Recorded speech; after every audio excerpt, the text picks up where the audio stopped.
Hey everybody, it's Barbara, and today we are talking about an action figure that came from Red Dead Redemption, a video game that I am not familiar with, but an action figure I bought because of all the amazing accessories it came with. And if you just want to see me talk about the accessories, go ahead and jump to 12 minutes into this review. But I also want to give a little praise to the packaging, which is done in sort of the style of the animation, so I am told. Very nice feel on the box. The back is your traditional keep it away from children, lots of small parts. Again, jump to the 12-minute mark, you'll see there's like tons of small parts. But this is really a very nice presentation. Inside are 3 layers worth of accessories. So let me stop stalling. Let me show you one more quick look at the box, and then let's go ahead and debox him, and you will see what I mean about this figure having loads and loads of accessories as well as incredible detailing. So as you can see, these are the first 2 layers. On the right is the figure himself, and on the left is his stand and a couple of guns and some other things that have to do with, I guess, the crimes that he commits.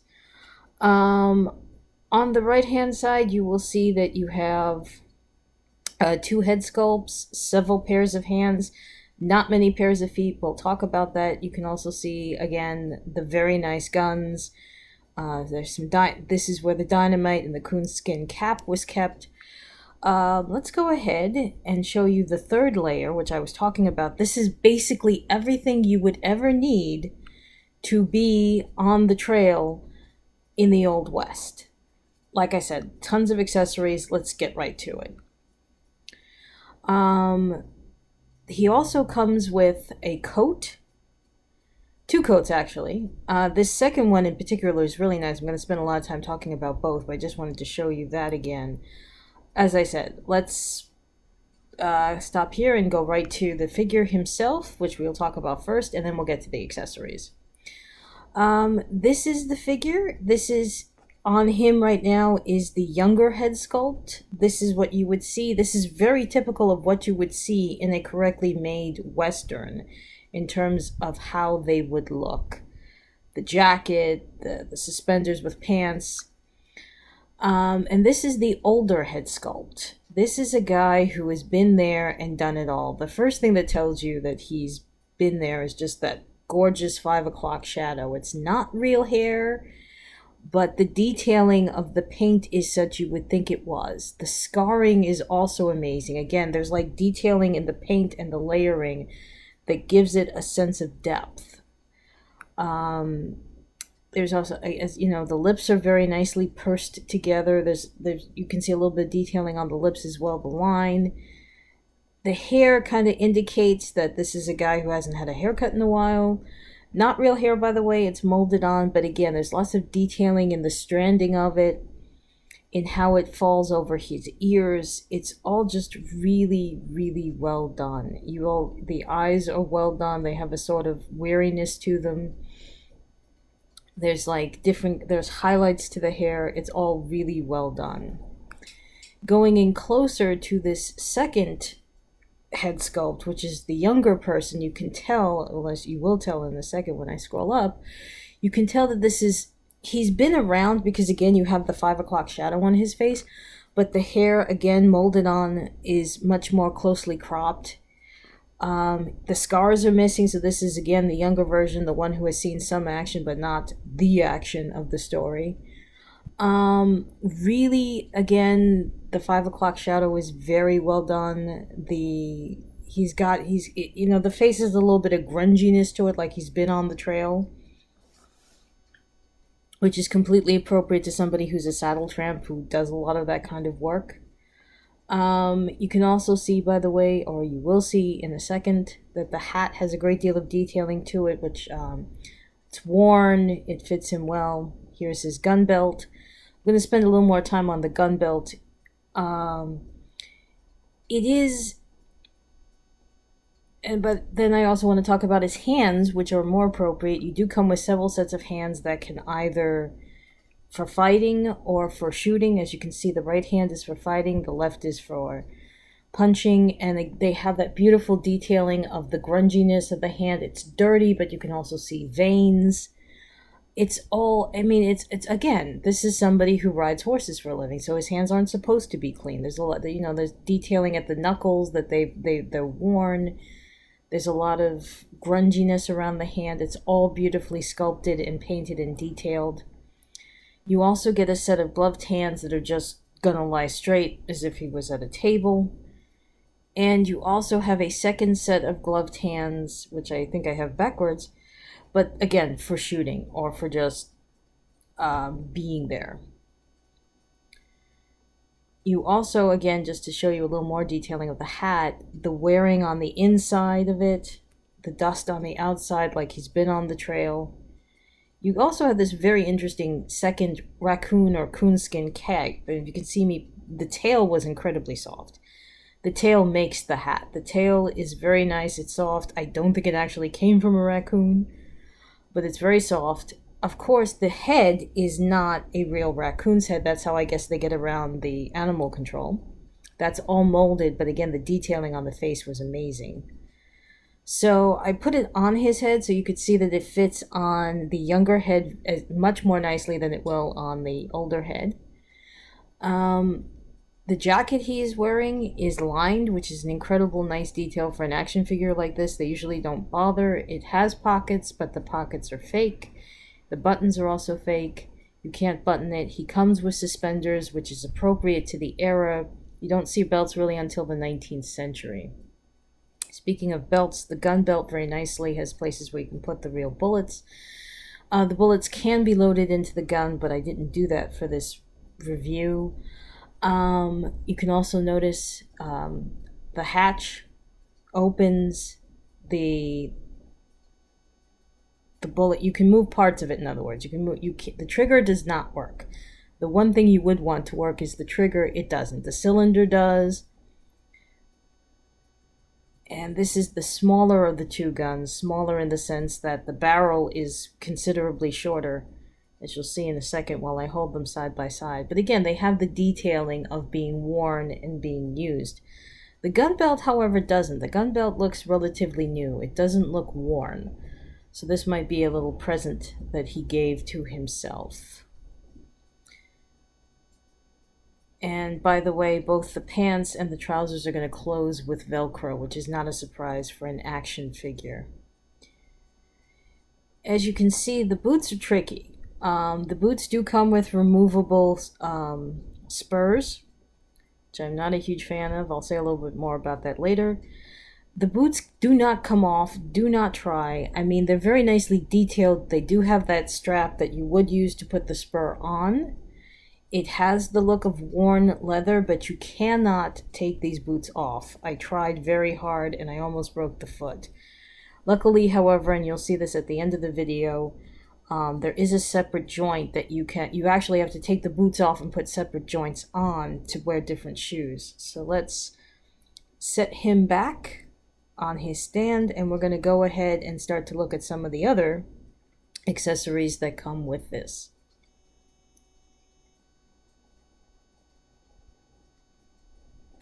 And those accessories will include a gaiter or a bandana that you put over the face. The reason you would do this is not just to hide your identity, like you're a bank robber and you don't want people to know this. It's period correct because think about it. You're walking around, there's no pavement, it's all dust, it's dirt, you're riding a horse. You don't want to keep smelling the horse or the gnats or the anything else, so you put the mask on and to sort of make sure that you can keep breathing. But again, or also if he's going to rob a bank, you want to concede yourself. The mask does fit very nicely on his face. So that is a good detail. It was very easy to put on. As I said, there are two coats. This is the spring fall coat, I guess. It's also not worn. I guess this is his dress coat. There are buttons. They do work, but it doesn't come with the loops that sometimes you would get that make it easier to do that kind of buttoning. But if you notice, it does have lining, which is really nice.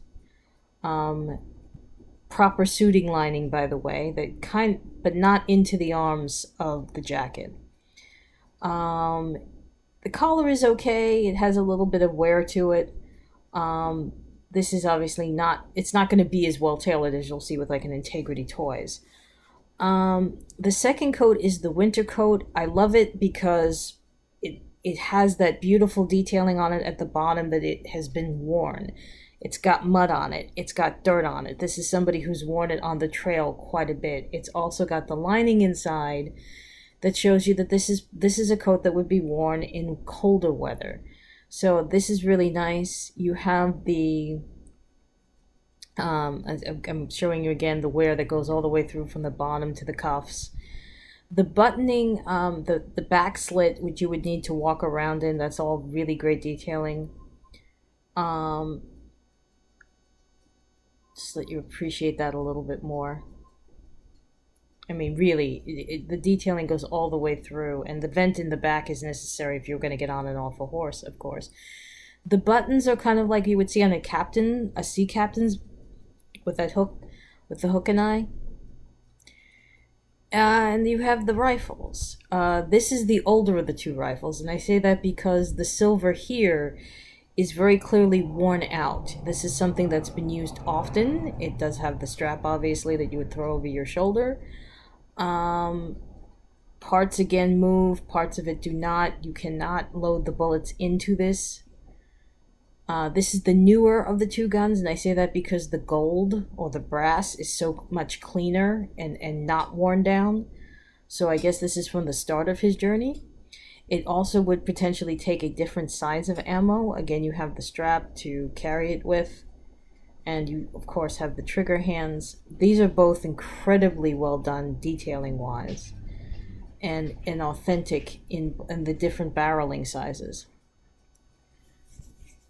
You also have a second bandolero gun belt for them, where you would again have the opportunity to put the bullets in. I put some of them in. I didn't do all of them. I put some of them in, but you can do both size bullets for both sides rifles, and it does come with a buckle that you could potentially put around his waist or over his shoulder. And of course, because he's going to do something with this, this is a very nicely constructed dynamite set. This feels like wood, or wood made look like plastic, or plastic made to look like wood. And there's the dynamite. There is no string to link it together, which I thought was interesting. But you have the dynamite sticks and the detonator. And you also have a sawed-off shotgun, or a long barrel handgun, take your pick. Steve McQueen used a gun like this in his series Wanted Dead or Alive, if you want to kit bash a Steve McQueen figure. This is one of the knives. It very nicely goes in the holster. Again, you would use a knife like this to skin an animal, possibly the raccoon. Very nice detail on the handle. This is his stuff bag, and there's plenty of stuff that goes in it. It does have a strap to open and close, and it does fit nicely over his shoulder. And this is some of the stuff. This is a pouch that you would use to either put your tobacco in or maybe some of your loose coins. That would go nicely in the bag. I don't think it goes on the belt though. And this is his journal. The journal is amazingly detailed, and if you are a fan of the video game, it will make a lot more sense to you than it did to me.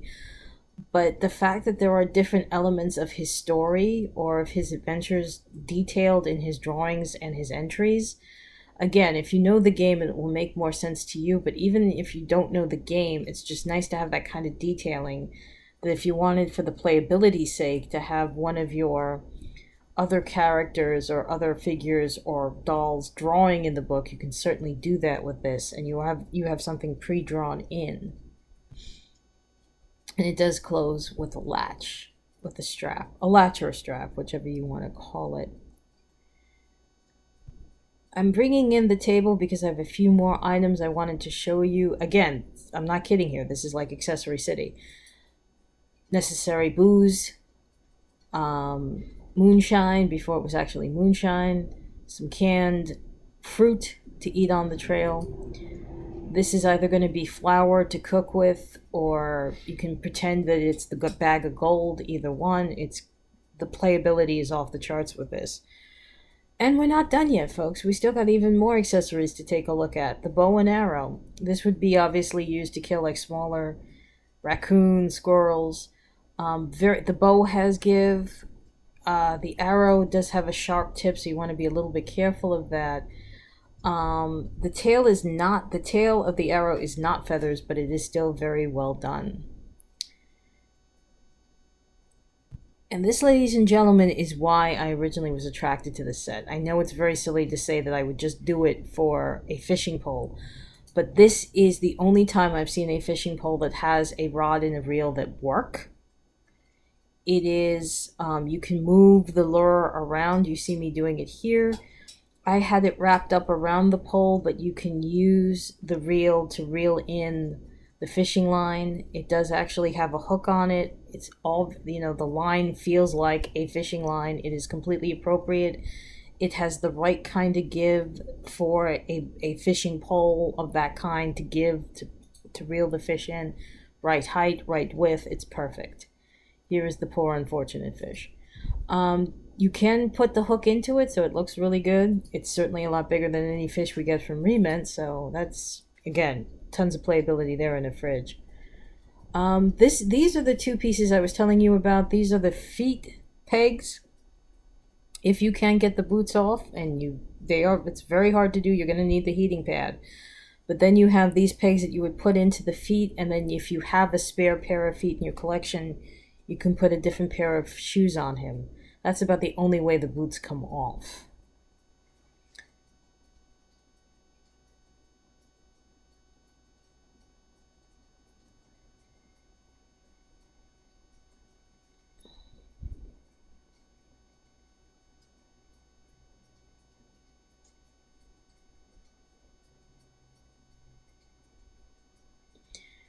So again, I wanted to show you that with this, the older face, the coonskin cap is not going to fit as nicely on him.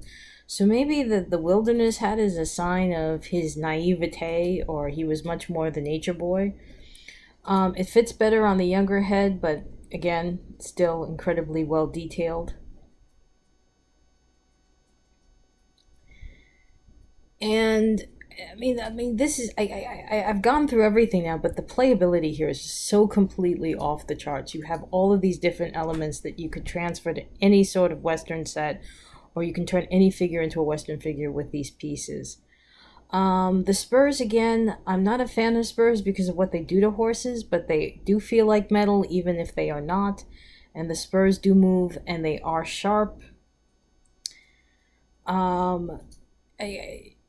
This is just a really nice piece of work. And there's one other piece I wanted to show you that I kind of forgot, which I will now bring in, which is the scarf. Again, nice detail. Put that around your neck besides the bandana for when you're driving, or perhaps to go with the nicer coat. But all in all, as you can see here, this is like Accessory City here. Like I said, most of these pieces are period to the American West. But you can use that fishing pole with any kind of diorama. You can use this outfit with any kind of person. You can certainly use the coats with any kind of setting. So if you can find the Red Death figure, absolutely 1000% get him. You will not regret it.